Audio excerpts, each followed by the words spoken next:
Voters in Wayne County made it clear in this year's August primary that they wanted change at the top, and the man who was the early favorite emerged victorious in the November 4th general election. I've been talking today with the new Wayne County executive, Warren Evans. Thanks again for being here on American Black Journal. Again, thanks for having me, Steve.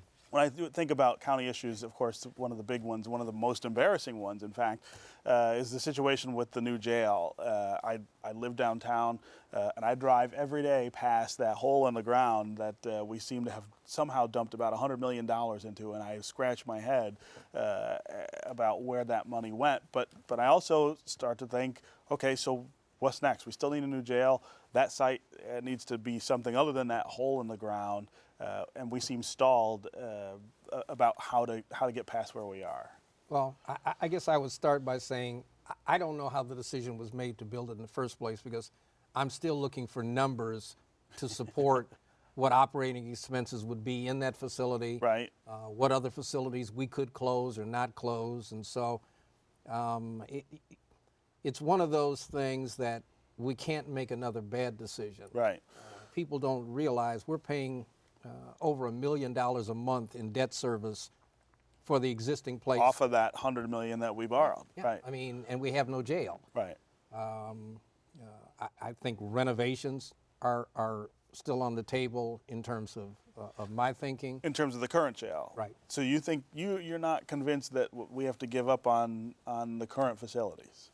I don't know if we can afford the new facility, I guess is another way to say that. And Yeah. I'm not saying that we can't. Right. I'm just saying, just trying to look at the information. If the right offer were there to buy that land at a price that would allow me to alleviate much of the $100 million or so that Right. the taxpayers are bringing, I don't know that I wouldn't take that deal and renovate these jails And then try to wait do until something. we're stable enough to plan it correctly and do it correctly. Most people don't know, but I've been in this business for 40 years. The original design of that jail was not adequate in terms of bed space. You're to talking about solve the new problem. jail. The Right. new jail Yeah. that didn't get finished. Right. And so even if we had built it and had been and had not had the fiasco, Right. it still wasn't going to provide adequate bed space to deal with the needs. To And do what me- we were thinking about doing. Right. And what about that idea, though, of a centralized jail? I mean, the way this was pitched was that you could close, we have jails in places like Dearborn, just holding facilities. Mm-hmm. The idea, I think, was that you'd close some of those, or maybe all of them, and consolidate it all downtown where the courts are, and where the sort of central place where everybody could get to. Does that make sense to you? Well, it in a way it does, but the initial sell was we'll build this new jail and then close all of the other ones. Close the others, right? The reality is we would not have been able to close one of the other three Because of the space issue. because of the space issue. Okay. And so ill-conceived, I think, in terms of the initial thought process. Most big cities in this country have their criminal justice system downtown. Right. You've heard a lot Sure. about, this is downtown's the jewel and why have it there. And I don't have a dog in that fight at this point. I'm still trying to look at numbers. But that's not unnatural in any productive big city in the country that your courts, And your it's- jails and stuff are downtown. And it's been in downtown Detroit for more than 100 years. I mean, the old jail, which is the old jail, the men's jail, which is still in operation, it was built at the turn of the last century, right? 1919, yeah, 1915, somewhere there. So yeah, it's an old facility. To me, what is going to be the least onerous on the taxpayers of Wayne County going forward is the decision, that I'd want to make. Yeah. But I understand that decision requires adequate number of beds, or the entire criminal justice system, which is critical It's to a the lot. county's comeback. Yeah.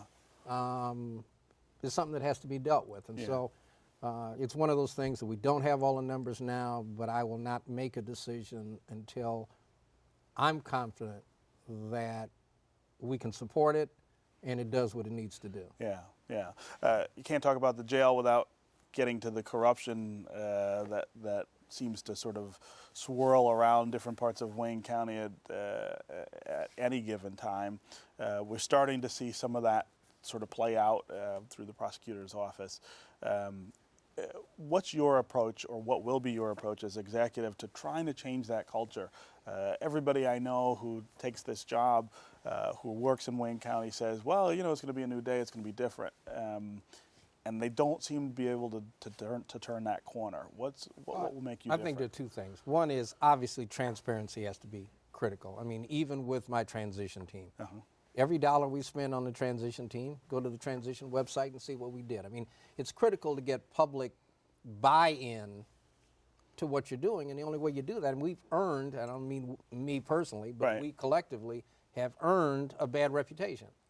And the way to offset that bad reputation is to do things differently. I think most people who know me, for better or for worse, know that I lead from the front, and I'll be responsible for the things that happen. The good things hopefully will be a team effort, because that's the way it is with us a team. You know, Right. if we do something, I didn't do it, the team did it. And of course, if something bad happens, I did it. Right. I understand that. I've lived with that for 30 years. I'm not uncomfortable with it. But I think that will set a different tone for what can be expected, or what the public should expect. And hopefully the public being more comfortable with, he says what he means and he means what he says. Yeah, yeah. One of the interesting things that's happened in the last couple of years is we've seen scandal sort of envelop the executive's office, but never get quite into it. Was that Robert Ficano changed the team at the top in response to all of that, and actually brought in some really high caliber folks who have made some changes. Are there people on that team who you think might find a place in your administration? I don't know specifically. What I know is I don't subscribe to throwing the baby out with the bathwater. When Bob Ficano came in, he got rid of everybody essentially in the McNamara and started administration. over. I don't assume because they worked for the current administration that they're bad people or incompetent or anything else. So we're going to vet. You know, we are going to interview. And we're going to process re-engineer so that we know. I mean, there may be some people who are really great, but if we're going to drive the train differently and they don't look like the best conductor for that train, then they may not be the best fit. Right. But on the other hand, I think there are some very good people there who have absolutely nothing to worry about in terms of jobs. But that's what the transition will get at. Right. What about working with the commission? We don't talk much about the commission around here. I feel like they sort of operate a little bit in the shadows because they don't have a lot of power, but they certainly have say-so over budget. And it seems like they would be an appropriate vehicle for the kind of ethics infrastructure that it seems like we need to build. Now, of course, you got scandal problems on the commission too from time to time, but what's that relationship going to look like? Well, hopefully it's the collaboration that I talked about with the sheriff and the other electeds goes to them too. Yeah. You know, they were elected, and I think that we need to have a respectful relationship. And I think quite often having, you know, I was actually chief of staff for the county commission back in another life. And I understand one of the problems that I hated most was the executive office bringing things at the last minute, indicating a panic so that the due diligence that the legislative body would be willing to use is kind of thwarted by, oh my God, we're not going to be able to sell these bonds, or oh my God, this is not going to happen. Right. Hopefully we will develop a relationship where people have time to do the due diligence, and we're respectful of each other, and understand that there's a separation of powers. I do. Right. Right.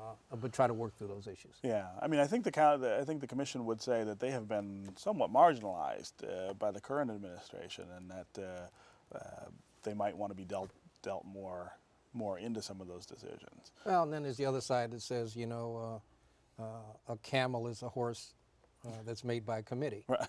You know, and so, you know, there is a place for the executive branch to be executive. Yeah. But we're not kings. Right. And so, you know, we need to have the checks and balances, and I'm absolutely going to go in that direction. Yeah, yeah. What's the biggest thing? We've got about a minute left. What's the biggest thing you think people will notice in the first, say, 100 days of you being county executive about what's different? Well, I think that would be the transparency. Hopefully, that will be the transparency. And it'll be the straight talk, because it's going to take us a while to have a real implementation plan for getting us out of where we are. Right. That's not going to happen day one, day two. Right. I've committed to 100 days into the administration. That implementation plan will be done and ready to move, and then we'll work to get the buy-in. So I think more of the transparency and just the leading from the front. Okay. All right. Well, good luck. Thanks. Thanks for being here. Appreciate it.